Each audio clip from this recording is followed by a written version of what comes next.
Hello and welcome back to another Backflip Happy Hour. I'm Ryan Fring, one of your creative directors here at Backflip, and joining me, let's see if I point right, as always, we've got John Shoemaker, other creative director as well. And today we've got the ladies of Backflip joining us. Hey guys, how's it going? Hi, pretty good. For those who may not know you, why don't we just start off? Give us a little introduction about who you are, maybe a little backstory and what you do here at Backflip. That'd be really great. And before that, please do remember, post comments below, questions. We can answer them. We can ask anybody who's on the stream. Let us know what you want to hear. That'd be great. So sorry, go for it. All right, I'll start. I'm Hannah Hess. I have been with Backflip now for about 10 months. I'm the lead designer here, and I had been living and working on the East Coast for about 6 years or so. I was most recently working for a healthcare company and then moved back to the Midwest. They had an office in Madison, and so it was a really easy transfer. But I was looking to kind of get out of the healthcare industry and work for someone like Backflip, and I've been here ever since and really enjoying it. That's awesome. That's also something I guess I didn't realize about your last position, that it started over on the East Coast. Yes. Yes. Because that brand I recognized, and I was like, oh yeah, great. They're in town. Yeah, Cool. This will be it easy. was really funny when I first got the job. I realized that someone I went to high school with had been working for the company for a year before I joined, but in Wisconsin. And then, of course, my mother, as soon as she found out that they had an office in Madison, she's like, great, when are you moving home? So she was really eager for me to get back here, but it took me a while. Yeah, well, we're definitely happy to have you, and we'll talk more about that and kind of what you do in a little bit as well. So, Emily, tell us about yourself. Hello, I'm Emily Halfman. I'm a recent graduate from UW-Madison.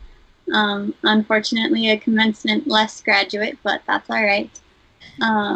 I've been with Backflip for about 6 months now. I started in my last semester as a senior, and I have been working as the web development intern.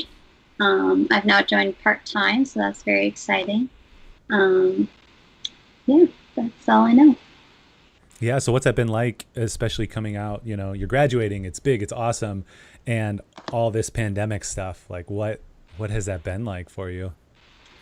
I guess it's been interesting because as you graduate, it's kind of that idea of going into the unknown. And I think everyone else has kind of joined us in that we're all more in the unknown than usual. So it's been a little trickier trying to figure out even simple things like housing and transportation in the pandemic, especially in Madison area. But it's been going really smoothly, and I've been really blessed in that for sure. That's awesome. And can you guys tell me a little bit too now about what you guys do here with us? Sure. So I have been doing quite a bit of stuff. I've been doing digital marketing and web design, print design, everything from logos to letterhead to brochures, really kind of the whole spectrum of digital and print. Yeah. And what is there something different about working where you working at Backflip now, or unique, or what's something that is fun to tell people? Yeah, I mean, it's so different from my last job because I was doing internal marketing specifically for healthcare. And so I had one brand guide that I had to follow, but still try to be creative and present new ideas. And the internal marketing, a lot of it was for events that happen annually.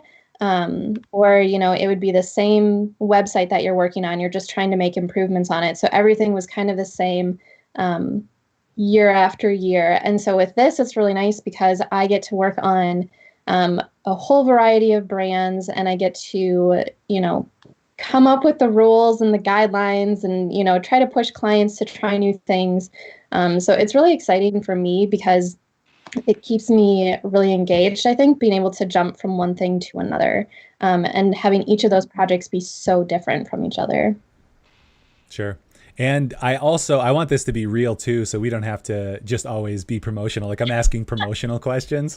Um, Obviously, as an agency or as we do work like an agency, so it's can be intense. And I know I'm probably a part of that as well. When I'm like, hey, Hannah, can I get this thing this afternoon? Most of the time it's something that just comes up. It's usually not something I've had for half a day or a day or something, but what's that kind of like, and how do you balance that? I find that I do pretty well under pressure. And sometimes it takes being under pressure to have those like really great ideas come out. And so I really don't mind it. I find it very easy to be able to do that. Um, and I don't know, somehow I just find the time to make it work. In my past experience, I've had clients that have had a project kind of on their plate or on the burner, and they've thought about it and they've talked about it with their team, and then suddenly they come to the team that I'm on and they're like, okay, great, here's everything that we were thinking about. We didn't think about a lot of the details, but we do need it done, and we need it done like as soon as possible. And it's like, all right, so if you've been thinking about it for that long, why didn't you come to us sooner so that we could help, work out those details? And thankfully, I think, here with those little things that pop up every now and then, it has to do with something that I've been working on for a while already. And so I've already, got some background information, and I know how to work with what I've already got in order, to do those quick projects and like hit deadlines. Yeah, that sounds like music to my ears as well. That's because we're fast and furious here. John, I know that you're running technology. How's that going? What's happening? That's great. Yeah. If I seem a little distracted, it's because I'm skimming all over the place. Yeah, I think I've got the Restream chat thing open, and that's going to be really useful. I was just looking around on the other channels to reshare the event and just see who's on right now. Yeah, I think I'm good. I think I'm good to go. So John is watching for questions, so please do ask questions and interact. This is live, and we're having a fun time hanging out and talking. It is happy hour. We started a little early today, but that kind of happens occasionally. But maybe we could share what we have. Yeah, I'll share with you guys. I'm drinking a North Carolina beer. So if you didn't catch that before, I was in North Carolina previous to being here in Wisconsin. And so my boyfriend recently sent me some local beer from there, and I'm drinking something called Peanut Butter Jelly Time. So it's kind of perfect for a lunchtime happy hour right now. Oh my gosh. Do you know Peanut Butter Jelly Time? I'm familiar with it, yes. Okay. I like that you just kind of paused and let me dance before you answered. Could you show us how familiar you are? Pass. That's awesome. I have Terramana tequila here. It is a Blanco tequila. You can see it's very, very clear. It looks like water. Also, The Rock makes it, so that's good. I like The Rock. John likes to make fun of me for that. I don't care. I'm going to drink this Terramana tequila. I don't even know that I have made much fun of you. I think just my fanboy. You're just feeling it. My wife makes fun of me. She's like, "What were we talking about?" It was something that we were going to buy, and I was suggesting it, and she's like, "Does The Rock use it?" I was like, no, I came up with this myself. Yeah, what do you got, John? You had a big bottle there before. I have a Templeton Rye from nice Templeton, Iowa. And yeah, I don't know. It looked good. Got it the other day. I haven't actually. Does it taste good? It tastes very good. I haven't had a sip of it yet. I'm still Well, I just working on the coffee Oh, this morning. you got to finish the upper before you hit the downer. I like it. Right. I too have to finish the upper before I I've get too far. I've disguised my beer in my coffee mug. Nice. All right, Emily, how are you doing? Did you bring anything for happy hour, or what do you got? I did not. I was rushing here from lunch, so nothing has been prepared. We're also pretty low on anything alcoholic in this apartment. I think I have some leftover champagne from graduation. Ooh, That's about it. that's you. It sounds like you have an essential need to get to an essential market, to pick up some essential supplies. Yes, yes. I'll have to make that So this weekend. let's finish up that last question with you, Emily. What do you do at Backflip? Yeah. So I'm good at covering all the intern tasks. That's kind of one of my favorite things to do is just pick up all of the things that need to be done because I think everyone in the office finds it very helpful. Well, at least when we're in the office. And then one of my main roles is web development. I've been working on updates and maintenance from some of our existing clients, which has been fun to get in there and understand what people have done before me and respond to the client's needs. And then I work closely with Hannah for new site designs, getting to take her works of art and make them into interactive pages on the internet. And that's been exciting, definitely challenging to take one creative tool and learn how to implement it in another creative tool. But it's been really rewarding so far. I love what you said there too. Create an interactive page on the website or on the internet as opposed to like web development. Because I think that can be overly simplified because you have taken to kind of the scope of things that we do in a great way. And I've been very impressed by that from the low end Elementor. So the theme builder stuff, you've just been killing it from what you've been sharing. And I've been, super excited that we were able to kind of work on that with our clients all the way to the custom stuff too. You just jumped into an infrastructure that was pretty intense, like the the Git repository. You pull that down and then you have to spin up Grunt and Bower, and then you have to run Grunt while you're doing code, and then you have to commit all that code. And because we do our development in a very agile way so that small changes get committed and then eventually we can release the overall changes, and if there's any issues we roll them back. You've taken to all of that, and that's been amazing because I feel like there's been professionals that we've tried to work with in the past that struggled with that, and you, who at the time was a student, now you're a professional, now you're a pro.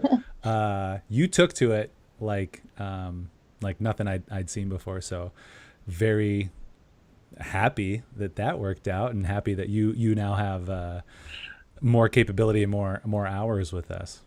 Absolutely. Yeah. Thank you. I think definitely my schoolwork has been very helpful in dealing with a lot of group projects and a lot of disorganization. I've had the opportunities to learn tools like that on my own and a wide variety of them. So just learning to be flexible with however development goes in whatever setting.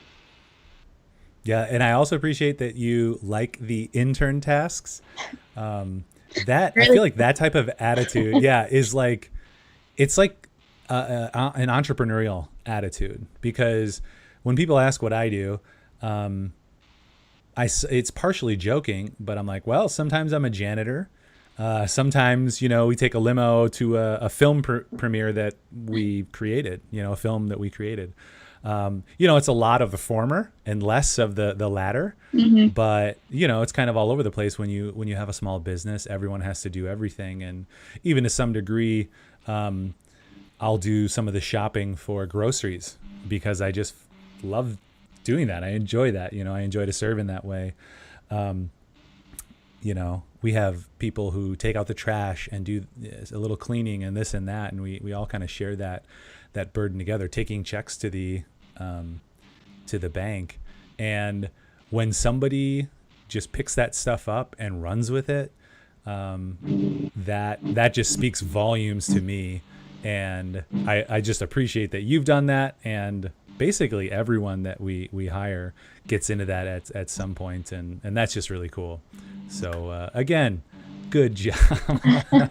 Yeah. I don't want this to be a self-congratulatory type of thing. So let's get real. Let's play a game that we played last week. I did prep you guys before. Since we're on Emily, though, for a moment, actually, there is a question. Yes, let's that's do what I was trying to questions. figure out, is making sure that the chat window is actually working, and it is. So Good.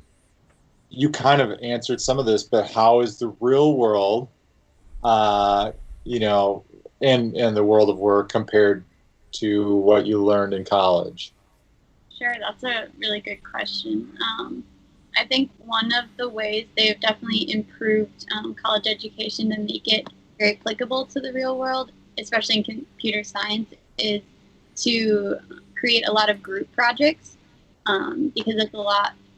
Basically, Backflip is a big group project, and so it's a lot easier to transition when you're used to working with other people, because communication is one of the key parts of working in the professional world. Whereas some of the classes I take in freshman year were a lot of just like, you sat at a computer and did your coding and you got a grade. As you got into more advanced classes, it was a lot of collaboration, which I think helped a lot with the transition now. Kind of a follow-up to that. It's an unprecedented time. Insert supercut of the news here. But that aside, like, how's that been? Coming out when it's just nuts. Like, John and I graduated right before the 2008 crash, and we started this company in that crash. You're coming out into an agency during crazy economic times. Love what people are doing or hate it. It is what it is, and it's what you're coming out. What's that been like for you and your fellow students or friends? Yeah, I think employment has definitely been the biggest for all students. Current students had a lot of internships be dropped. Graduating seniors had a lot of potential employers just freeze hiring or end hiring altogether. So that's been a challenge that we're all kind of in together. I've been very fortunate to be able to work here at Backflip, so thank you to all of you once again. But definitely not trying to get that answer, but yeah, thank you. But no, I really am fortunate compared to a lot of my classmates who are struggling with a lack of job opportunities right now. But it's also presenting kind of an interesting time for more creativity. A lot of students are trying to pick up side projects. I finished one of my classes last semester was an app development class, and so a lot of the students are reaching out to each other saying, hey, like, I don't have a job, but do you want to get together and work on a side project together, that kind of thing. And it's also, our professors have been a little bit more active in reaching out and being like, who doesn't have a job opportunity, send me your resume. I'll try to reach out to any employers that I know. So it is kind of helping create a stronger community now that we're all in need. Yeah, that's what I'm talking about, that ingenuity and coming together. And yeah, it can be scary, but that's awesome. So I can't wait for you to develop us an app. That'd be great. John, any other follow-ups or questions before I jump into a game? I think we're good. Good for that. All right, and thank you for watching. This is something fun that we're doing because we are apart and because we do just want to kind of share the good things that are happening. It's a happy hour. It's not a sad hour. It's not a Corona hour. It's just a happy hour, right? We're still hanging out. We're still doing what we can, and we're better together. So, cut the thematic words and let's get to the game. So last week we played Two Truths and a Lie. It was hilarious. Brent from Paradigm just can't lie, except apparently when he lies to his family. I think that's what he said. Not my words, his words. You can correct me. I think you're in chat. But I'll start off and I'll have you guys guess in order of basically newness. So I'll have Emily guess first, and then Hannah, and then John. There's a high likelihood that John, could get some of these. We've known each other for a long time, and even Hannah, you've heard some of the stories. So I want to make sure, Emily, you're fresh, you're unimpeded by anything anybody else's answer. So Great. here's my two truths. What was that? We're guessing what the lie is. Yes. So 2 truths and a lie. There's 2 truths. R.I.P. Brent Hoffman. That's funny. Thanks, Luke. 2 truths and a lie, and you guys guess the lie. So you want to mix it up. You want to make it sound similar, and you have time to think right now while I'm going. So, all right, number 1. Hang on, let me just prepare the little Terramana Blanco from The Rock. It's actually very good tequila. All right, number 1. I was born in Rhode Island. The state of Rhode Island. That's number 1. Number 2, when I was in middle school, my sister broke my leg, and the very next day, she broke my finger. And then number 3, I've worked with Aaron Rodgers before on a film.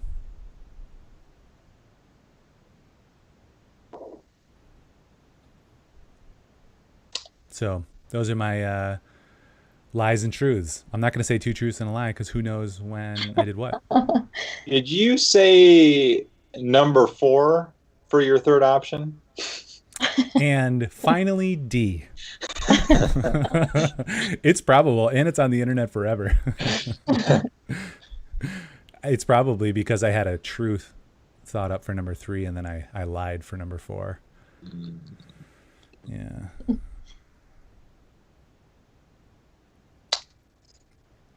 Hang on, it's Emily. Emily's got to go first. Yeah. You can't go first, John. Okay. Those are some tricky ones.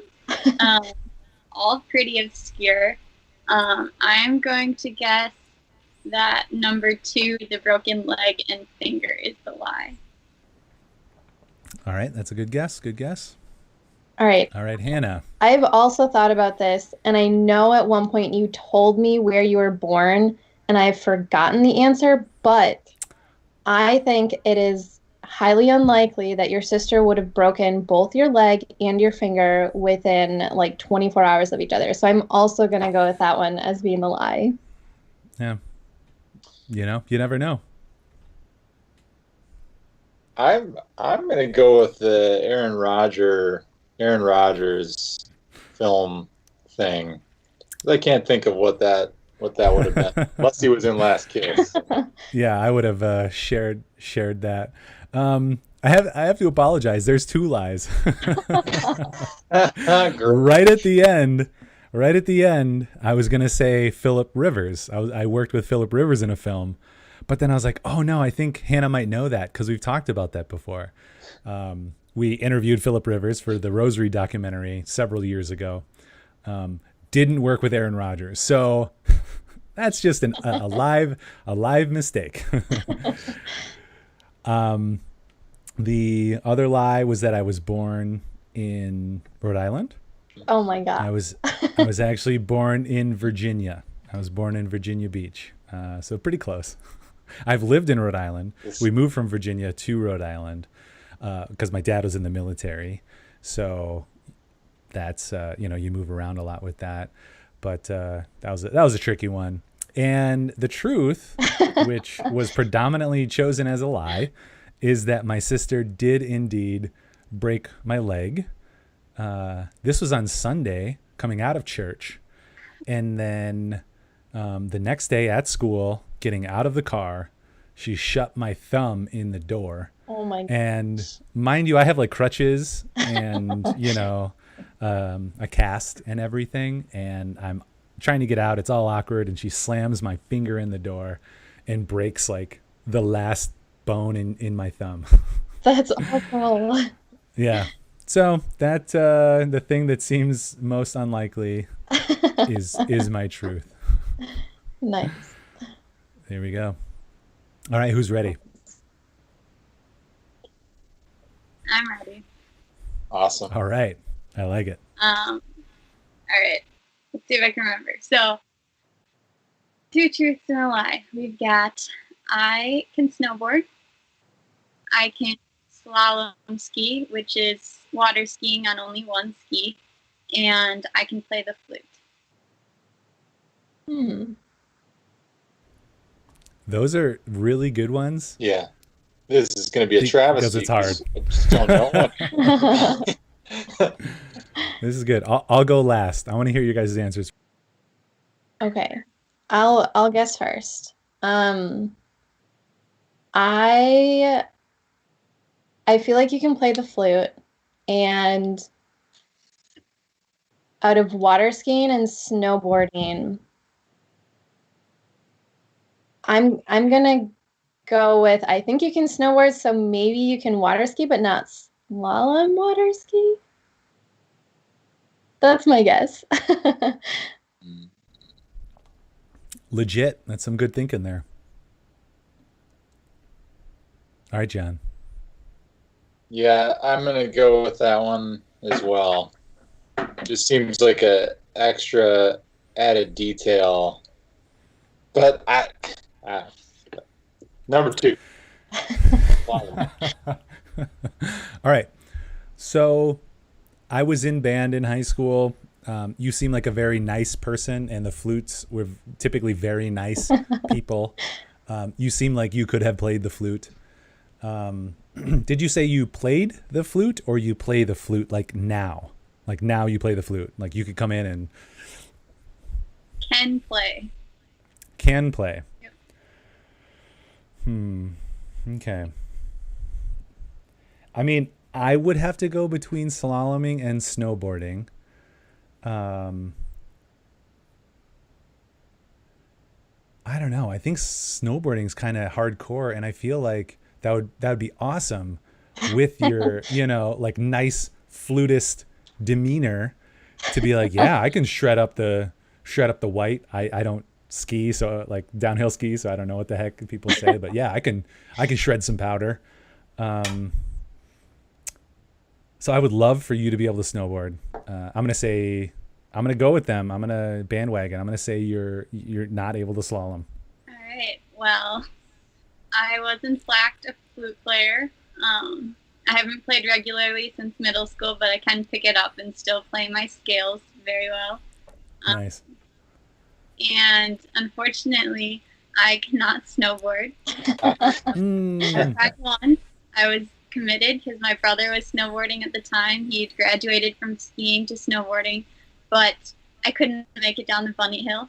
So I went back and traded my snowboard in for downhill skis, but I can water ski and drop a ski and slalom. So That's really awesome. Yep. Nice. In a couple of years now, but it's a fun pastime up north. Cool. Oh, nice. Yeah, that's awesome. I love water skiing. I've never snow skied, but water skiing, slalom, that's all fun. Love it. All right. That was good. You tricked us. Those are good. Yeah. Not, like they were all good possibilities, and I really wanted you to snowboard. So maybe we can go, because I've never snowboarded either. Maybe we could take a company trip next year to go do some of that. Yeah. It'd be ridiculous, but fun. Cool. All right, Johnny boy, let's do it. Oh, And I'll go last. You can still pull random stories that I've never heard, or likely I don't remember, but I'll just go last just to be safe. that's the thing. Is this going to get more challenging? Because I want to fool you as well, as we have more of these with other people. Okay. All right. I have never been to Europe.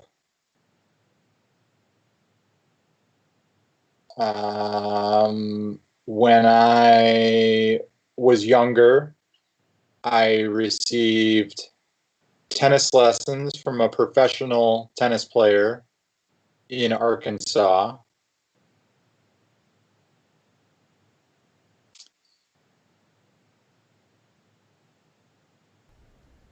Oh, I would love for number 2 to be the lie because of the level of detail. Like, that's commitment. I would love that, but I'm not going to say anything more. I had all these ideas in my head. And it's hard to like listen to people while you're like thinking about their ideas. And when I was 5 years old, I backed my parents' car down the street to the end of the block.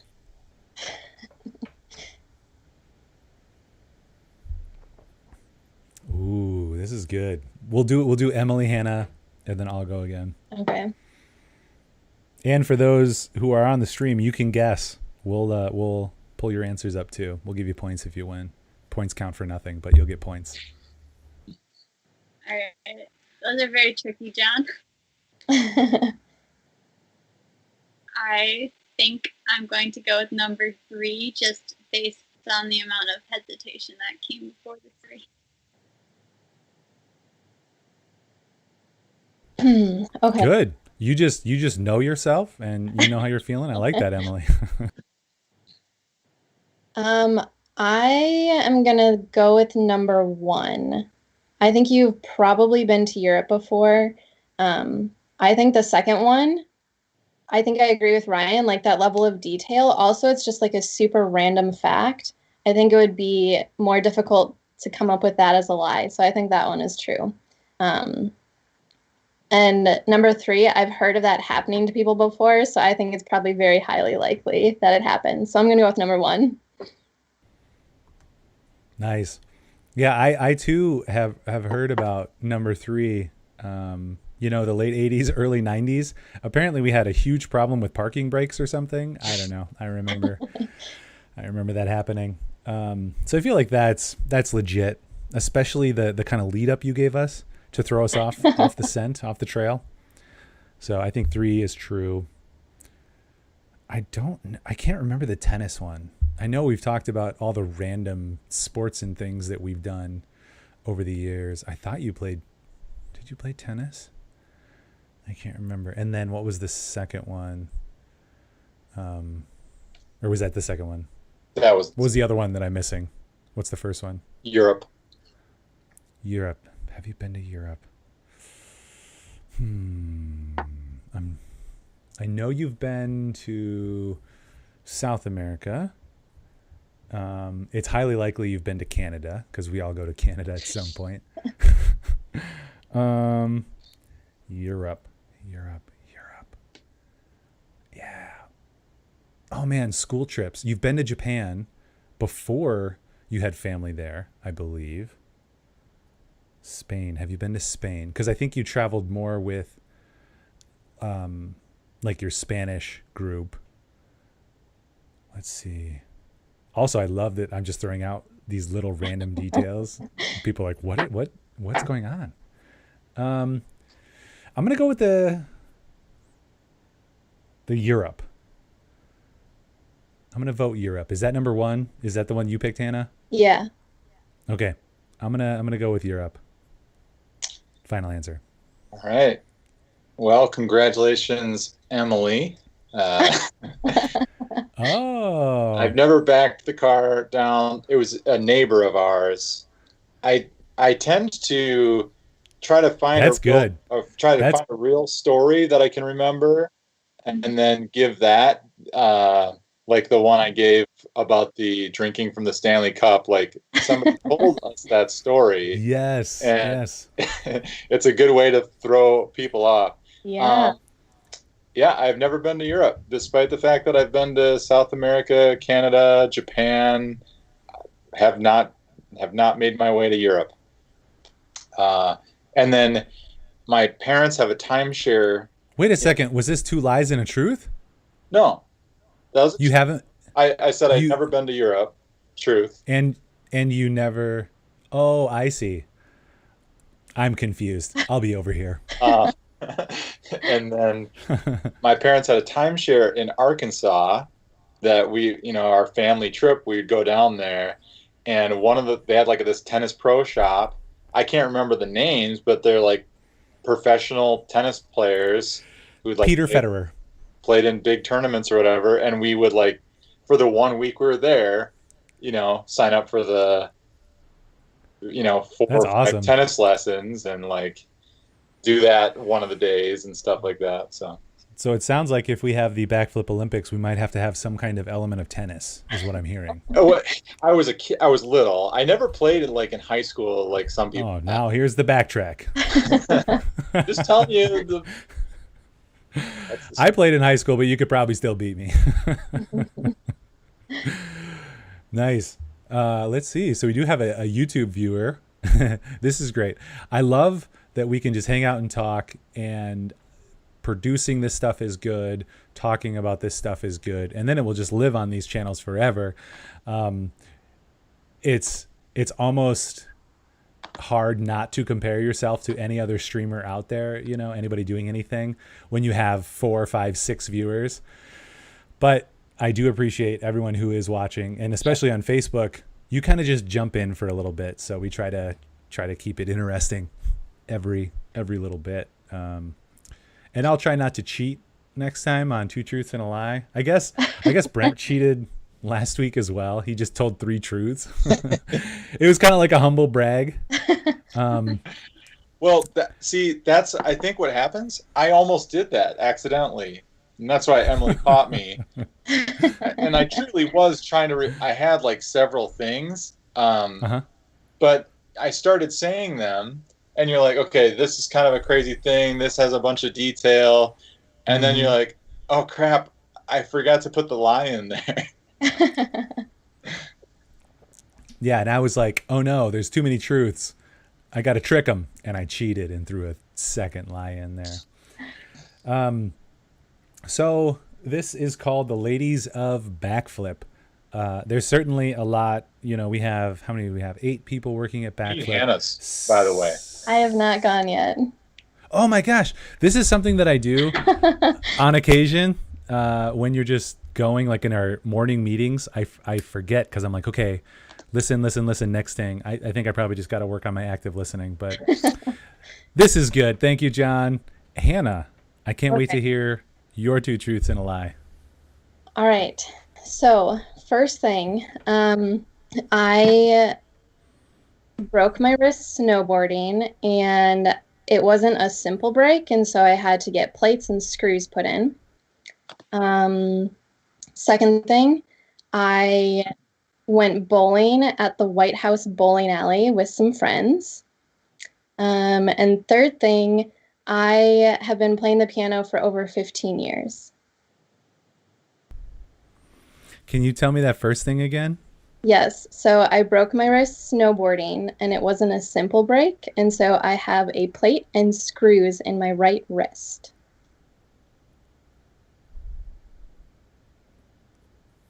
All right. Well, I'll go first this time. Mix it up. I was trying to look at your eyes. I like to watch. There's an illusionist who's on Brain Games, the new Brain Games with Keegan Michael, whatever.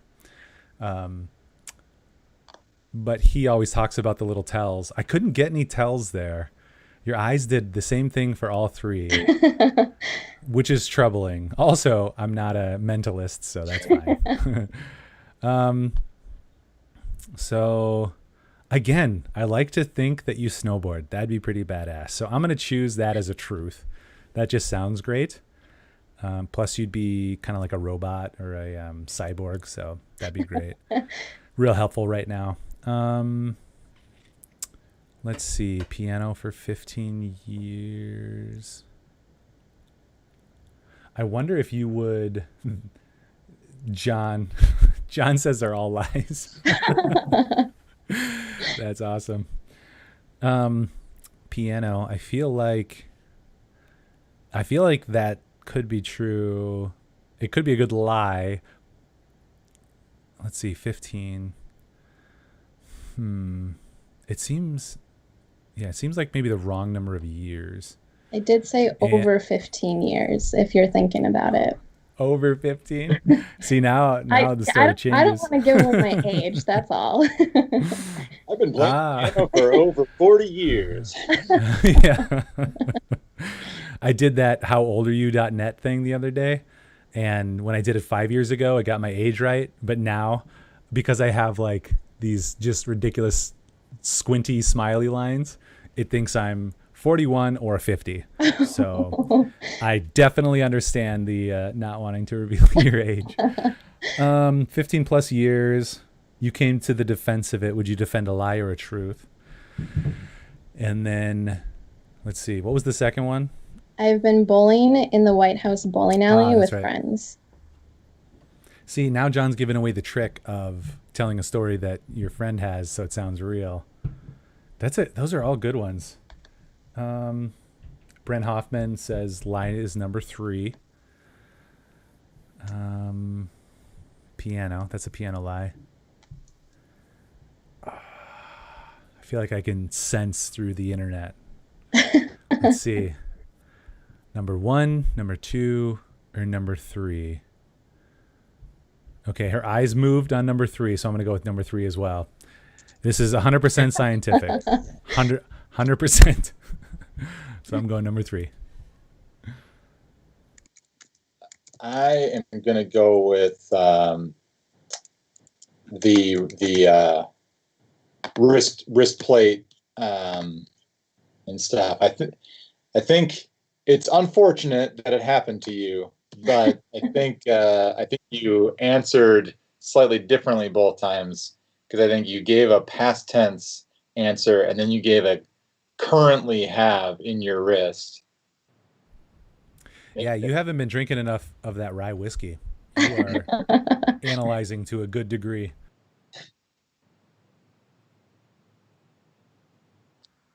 All right, Emily, what do you think? Oh, I'm struggling. I feel like the wrist one is throwing me off because it makes the other two activities more difficult. If you have broken things going on, it's harder to bowl and play the piano. But I also feel like it's pretty legit. So I think I'm leaning towards number 2, the bowling thing, because I've never heard of this before. Ooh, this is exciting. You guys all chose something different. If I get a change, I would totally change to number 1 because of Emily's reasoning. All right. So I did break my wrist snowboarding, and I do have a nice little scar from surgery. So I do have a plate and screws in there. The second one, I have been bowling in the White House bowling alley. So I lived in DC for a couple of years, and my roommate and I knew someone from back home working for the president at the time. And so he was able to rent out the bowling alley, and we got to go in there for a couple of hours. So the third one, Brent was right. Ryan, if you stuck with that answer, you would have been right. I stopped playing the piano when I was in like middle school, so I can't do it anymore. Because of the wrist. Because of the wrist. That's good. So yeah, Brent also gets it right, and John, unfortunately, you got it wrong. And Brent is a mentalist. He's a human lie detector. I don't remember if he got it right. Let's see. So we have about 15 minutes. I know we could probably talk for days. The part that I wanted to get to, just to see your guys' thoughts. In the production world, there's kind of a predominance of men, and it's been that way for years. It's certainly changing now, and we always just want to find the best people that we can and bring them in. And certainly in the digital marketing design world, I feel like it's closer to even, or even maybe more tilted towards women in that field. But just like what's it been like in your past experiences, and even now, working in a predominantly male environment, like what's it been like, like let's talk about it as ladies. We'll all talk about it as ladies at Backflip. Just us girls. Just us girls. I guess I'll start. So I think coming out of college and going into the industry, it definitely was dominated by males. Um, and I guess at first I didn't really see it as being like any sort of a competition or, like I was kind of behind the curve on this one at all. I think the people that I worked with at my first job out of college, we all did a really good job of kind of helping each other out and teaching each other things that the other person didn't know, and really collaborating together. And then there was a period of time where most of the people doing my job that I worked with were males and they had a higher, status than I did. So they were, the creative directors, the associate creative directors, or they had just had several more years experience than I did. And for a while it was challenging because they saw me as being one very, very quiet, which I am normally. And so they would think that, like, oh, well, she doesn't really have a lot to say. We're not going to take her seriously when she does speak up. And I have so much more experience than her that we're just going to do it my way. So it was challenging for a little while to make sure that my voice was heard. But I think in that time, I've really been able to grow and like realize that what I do have to say is very valuable. And, I am an expert in my field. And so I shouldn't be afraid to voice my opinions and talk about what I do know. So I think I'm kind of back at that point now where I see us as being on like an equal playing field, I guess, because we each have our talents and our strengths and our weaknesses. Well, and largely in what we do too, it's always such a collaborative mix. And I've appreciated just your willingness to take things and just go, because we are a small company. We don't have a lot of time or, bandwidth for middle management overview, too much overview and review and things like that. And you're just a doer. And for me, that's been really awesome just to see. And, I would take 20 workers like you any day. And I obviously am a male, and it's been interesting having daughters in the types of media that they like to consume. And that for me has been a huge learning experience. But then also working with you and Emily and people like you who, are different in some ways, but really we're all just trying to get the work done and do it at a high level. And I hope that we're like maybe the first generations or maybe our kids that don't even think about this type of stuff. It's like, no, Emily can do that. She's the best. She's going to do it. Or Hannah or John or Andrew or, whoever's the best. We'll just do that. Cause I do know people who have had trouble in different areas. And I think it's awesome that, you've been able to work in environments that are collaborative in that regard. And, I hope that we can continue to be something like that as well.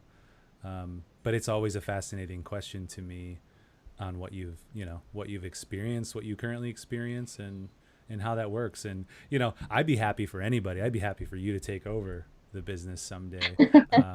We're not that different in age, so maybe that'll be different. We'll retire around the same time, but just, anyone who can take something and run with it and work hard, like it's awesome to see. And hopefully we're not too buddy or awkwardly masculine or anything. No, no, not at all. I think the environment that we have at Backflip is just really relaxed and easygoing, and we can have fun with each other and joke around. And so I think that's really nice. Whereas, with my last job, it was in a larger company, and you have your own little specialized teams. And so there's less of that collaboration outside of the people that you work with on a daily basis. And, you see people around the office and you sort of know who they are, but you don't really talk to them that much. So it's a lot different now than it was before for me. And it's been really great. And I think, even you're talking about how I just kind of run things, and that's new for me a little bit because in the last few years, a lot of the stuff that I do has been dictated by the people who are higher up than I was. And so even if I had an idea, they would be quick to say, okay, great, but this is how I think it should be done. So ultimately, I kind of had to do it their way. Um, where with you guys, I remember one of the first projects I was working on, I was really nervous because I'm like, okay, we're going to check in on this and they're probably going to have a lot of feedback. And like, I just don't really know how this works yet. And I showed it to you guys and you're both like, yeah, that looks great. Keep going. And I'm like, what? I'm like, I have so much freedom right now. And you guys put so much trust in me, which I'm very, very thankful for. Well, and I appreciate that. I'm certainly not trying to elicit compliments, but as an owner, it's so nice, and Emily does this as well. Everyone that we have does this well, and that's why I think we have such a strong team. When we give somebody a task, hopefully they have freedom to go and explore how to do it themselves. If they want feedback, we're happy to provide feedback. But with you guys especially doing stuff that I haven't done before, I'll share like, yeah, I've done it this way, but you go ahead and figure out the way that we're going to do it, because we have to be experts at everything, and I can get there, but it's not my job to do that in all instances. It's all of our job, as a team, and that's been really, really, really awesome. And I think with that, Brent has a question: what value does the female perspective provide on projects? I think, sometimes we get it caught up in like this idea of anything different is better than same. But for me, it's more just about experiencing different. And, that could be ethnicity or gender or religion or, likes or favorite movies or anything like that. And I think all that diversity just brings different perspective. And for me, and John, you should answer after me, I, as a leader, often have to have a solution and implement that solution. And so you often have to be like, this right here is the right way, and I'm going to go with it. But just having different people around with, all that myriad of classifications that I listed means that I can say, this is what I think is best and the way I want to go. And if somebody says, well, what about this way? And it's certainly something I've had to learn over the years. You just say, oh, okay, let me take a step back. This could very well be a much better way. Just because I came up with a way to do it might not be the best way. Here's an alternative way. Let's talk about that. And I hope that we can continue to have that type of environment and discussion, because that's only going to make us better. At the end of the day, I might have to make a call because I have to talk to the client about it. Or even Hannah, you kind of primarily manage clients. And so you might have to make a call when working with Emily or something like that. And John, same thing. But I think when we just have different perspectives, it just allows you to maybe look at something from a different way, so that you don't just fall into the echo chamber. Mm-hmm. Yeah. So I guess that's a super roundabout way of getting there, but that's any type of diverse perspective I think is very helpful. Mm-hmm. Yeah, Brent, directed the question at us, but I'm like, there's so many, like, you're still, we still hear you. I don't know, trying to mute yourself. All right. Yeah. So what I was going to say is, like, it's funny because there's so many things that go into this, and it even feels goofy to be like answering what is the value of the female perspective, being two dudes, giving the answer on this, like, there's baggage Points. with all this You get stuff. points. like it's really valuable, like you said, just to have different perspective. And being in marketing, like we have, you know Ryan and I, and other men, like we have perspective, and we do know a little bit about like what women are interested in when they're, just based on like data and analytics. But then, you always want to check that and be like, okay, is this true? What do you think? And just because you are women doesn't mean that you will agree with that either. It's not like, Mm-hmm. and so it's valuable to have those different perspectives for thinking about things and thinking through problems, but also for communicating with clients and with other people, because everyone comes with their own baggage or sort of maybe defenses. And sometimes two different people saying the same thing, you can't listen to me because I'm a guy, and who am I to be saying this? Even if I maybe do know what I'm talking about, I'm maybe not the best person to champion the idea. And so it's valuable to have somebody else share the idea. Anyway, that's a loaded question for sure. What do you? Yeah. I think Hannah and Emily, it would be interesting to hear your perspective on it. Just like we know it's valuable, but like, does that feel weird also to be like, oh, great, we're getting the female perspective from our Yeah, females. like obviously it's good to have that diverse perspective, but then like, all right, the women of the group, what do the women of the group feel? I mean, does that feel bad, or like is there a better way to do that? Or So, yeah. yeah, actually, exactly what you just said, I experienced that. Um, at one point during my career, they specifically said, "Oh, Hannah, you're the only female here. What is your opinion?" And then, of course, I gave my opinion, and they just completely disregarded it. And so that is really, really tough because I was like, you guys don't care about my opinion. And I don't know if it's because I'm a female or because I'm younger than you and I haven't had the experience that you guys have had, but I think it matters more about just getting an outside opinion, regardless of who it's from. Because, even when you're working on something, you're so focused and streamlined on that one project. There are so many things that you don't think about or that you miss.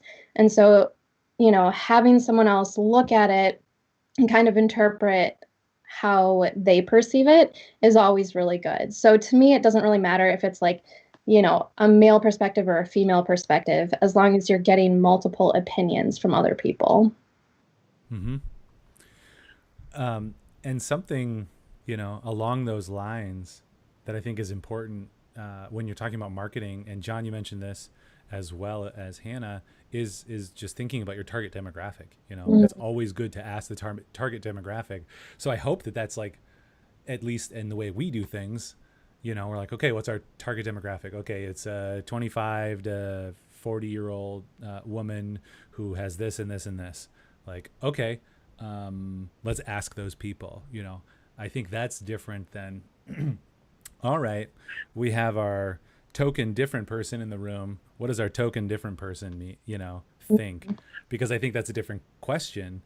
And also the question is just like, okay, who else? Anybody else have opinion? You haven't spoken up. What do you think? Mm-hmm. Regardless of age, gender, Yep. whatever. The other thing, the other thing that, and this takes a lot of trust, I think, from the clients. But I think sometimes what people maybe don't understand, like we've had clients in the past say like, well, we really need to get another perspective here.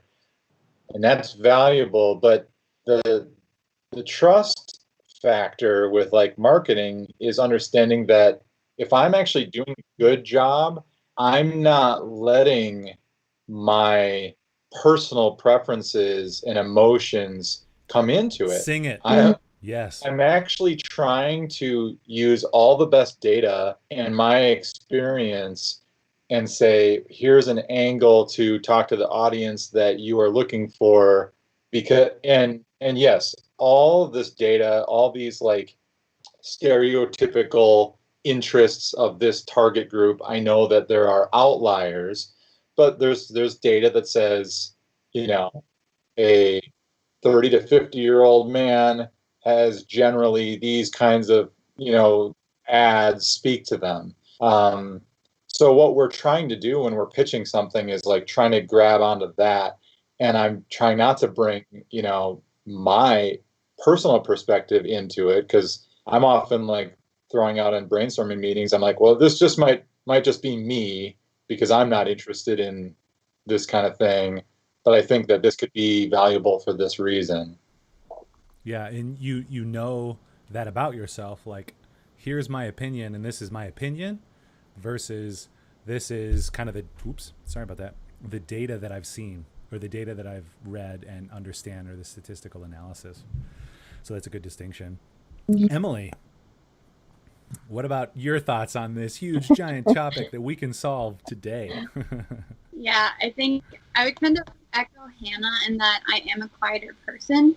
So one of the ways, being one of the only women in a lot of my classes or in the workplace, that's been to my advantage is because people are looking for diverse opportunity or diverse opinions. It gives me a really natural opportunity to speak up, because in a lot of cases they're looking for my opinion and giving me space to talk and to think, or just to take my time in like processing before giving a response, just because I'm not super outgoing and that kind of a thing.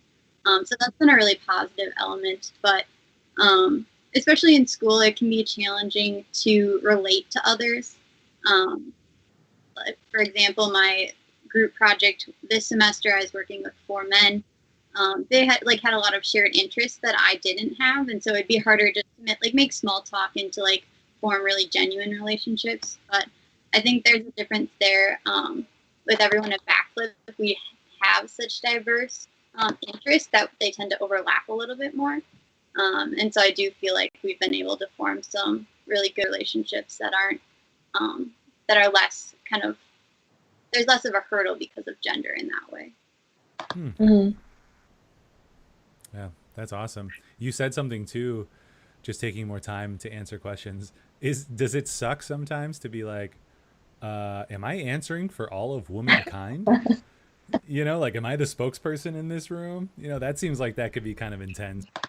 Yeah, I would say a lot of my classes being not social sciences, and in the workplace, I've never been like the only woman.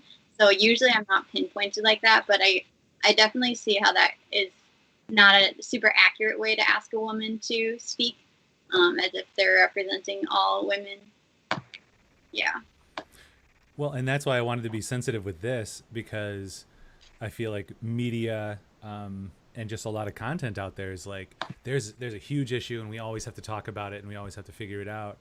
And I didn't want to be combative in any way, but like, just be like, yeah, like what has been in your experience, right? Because I think that's more important than the media spin on everything. Like, if you think about reopening the economy, you're a racist. Like that, I hate that. I hate anything like that, or like, you hate women, or whatever it is. If you have this opinion, instead, like, why don't we just talk in a real way about it?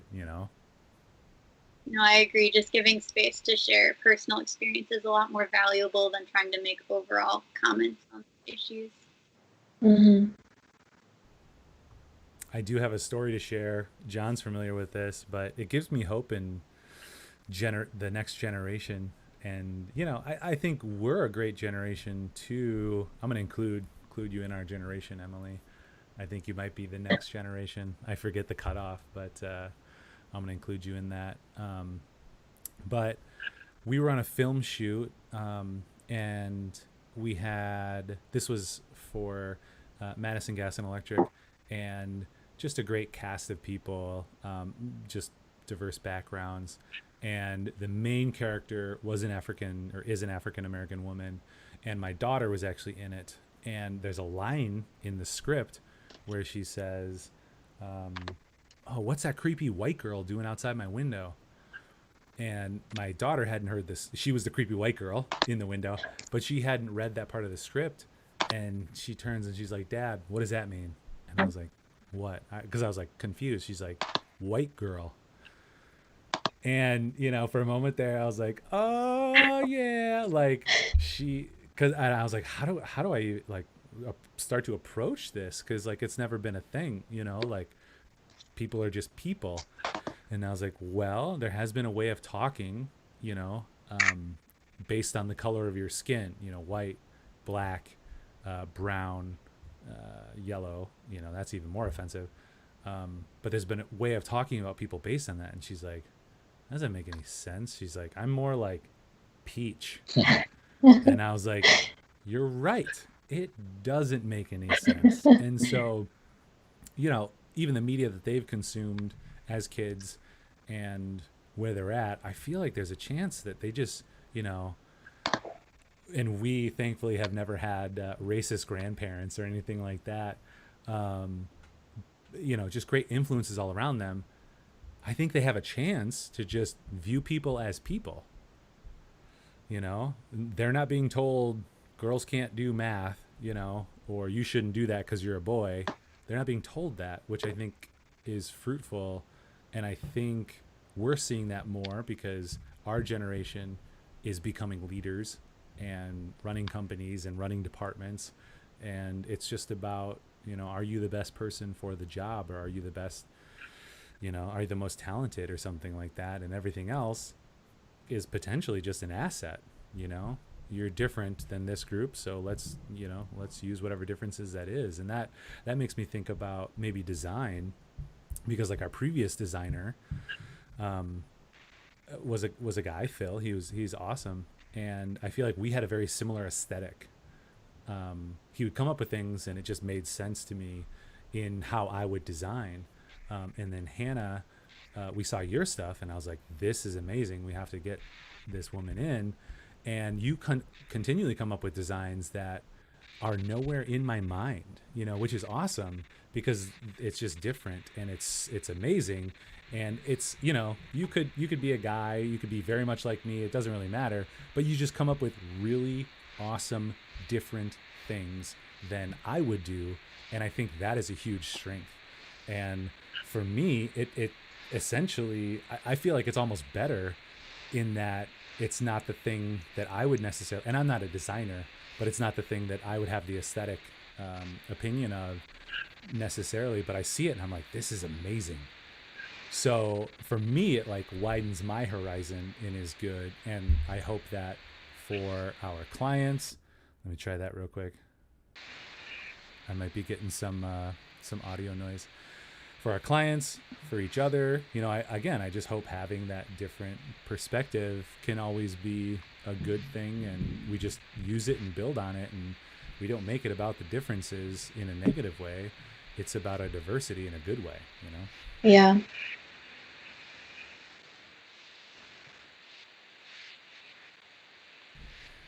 Yeah, I think I might be getting a little bit of noise. That's okay. We're kind of wrapping up here. I've been sharing my screen with you guys the whole time. I didn't even realize that. Let's see. Oh, sorry about that. Good. Yeah, let's see. What do we got for time? How are we doing on time, John? Also, I monologue, so please, anyone else talk. It's 12:39. 12:39. It's time to buy some Apple stock. Yeah. What else do you guys, you know, want to share as we're wrapping up here? This is called the Ladies of Backflip, but you know, for me, it's just like the newest awesome people that we've brought on. So I don't know. What do you want to share? What do you want to talk about? This can be anything or nothing. Probably not nothing. Probably. I mean, I can give some advice to people who find themselves to be more introverted and find themselves in an environment where their opinion is expected in order to succeed. And I think for those people, just, you know, try to be confident in yourself and what you know. And don't be afraid to speak up, even if you think that it might be the wrong thing. It actually might be the exact thing that those people were looking for. And then also, don't be afraid to fail. Like, that's one big thing that I try to do on a daily basis, because sometimes I can get myself into this like creative little box and I'm just like, oh my gosh, I don't know what to do anymore. But that's when I just need to like start moving things around and try something different, because a lot of times that's when you're going to find yourself succeeding. And if you're not failing, you're not learning. And if you're not learning, you're not growing. Can I ask a quick follow up to that? Yeah. I love it. What does that look like when you're working with a client and you're on the clock? You know? Um, it can be a lot of pressure and very stressful. I'm not going to lie. But I think you just have to really kind of take into consideration everything you've learned from talking to the client up to that point, um, and kind of look at it from their perspective. Just like we were talking about opinions, like we all have our own opinions, but so does everyone else. And if you take the time to step back from something and say, okay, if I were the client in this situation, you know, what would I want to hear? How would I want someone to talk to me? Um, Ultimately, like, what is my goal out of this? And, that might not be everything that you're thinking and everything that you want to agree with. And so you also have to kind of find a good middle ground, um, and try to find those areas that you can compromise without compromising the quality of the project that you're working on. Yeah, I think that's a really good key. You talking about that compromise and not compromising on the quality, Mm, but how you get there. yeah. Yeah, that's awesome. Cool. Emily, Yeah. other thoughts? I would add to Hannah's thoughts on confidence of being open and real about when you don't know something and being willing to ask questions. Um, this is especially applicable in class here with Backflip because we're always surrounded by a wealth of knowledge. It's always good to investigate things on your own, to use the internet, to use Google to try to figure things out, try new things. But when you hit a roadblock, go to the person next to you and be open about, hey, I don't know how to do this. Have you done it before? What would you suggest? Um, it just shows a lot of maturity, which I think a lot of students lack. They don't want to go to TAs. They don't want to go to their coworker or their boss. And it's something that's helped me grow a lot more quickly instead of just sitting there stuck. Mm-hmm. Yeah. No, I think that's really great advice. John, what do you got for us? What little nuggets after they've given you all these pearls of wisdom? What Well, nugget do you have? I was just going to respond to what Emily said, where a big change coming from school to the working world is in school, they're asking you for answers, and you've got to like deliver an answer, and you don't get credit for saying, I don't know. We need to like work on this more. uh, but that's like all you do in the working world. It's like you're pursuing things that you don't always know the answer to. You've got some of this background information, but so there's a big shift there in like the way that you approach things. And yeah, I mean, you've got to get comfortable with the idea of saying like, I don't know, or I don't have this done yet, which are like negative marks in school. Like you don't want to miss deadlines for clients either, but like, you know, the goal with a client within reason. So just hear what I'm saying here.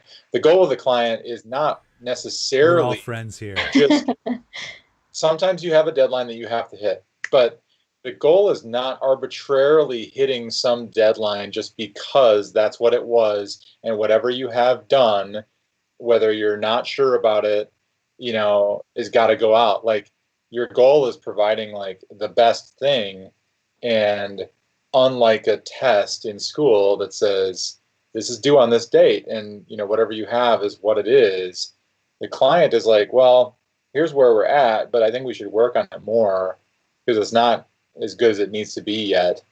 and maybe we should move these things. It's just working together is different than doing things in school. So.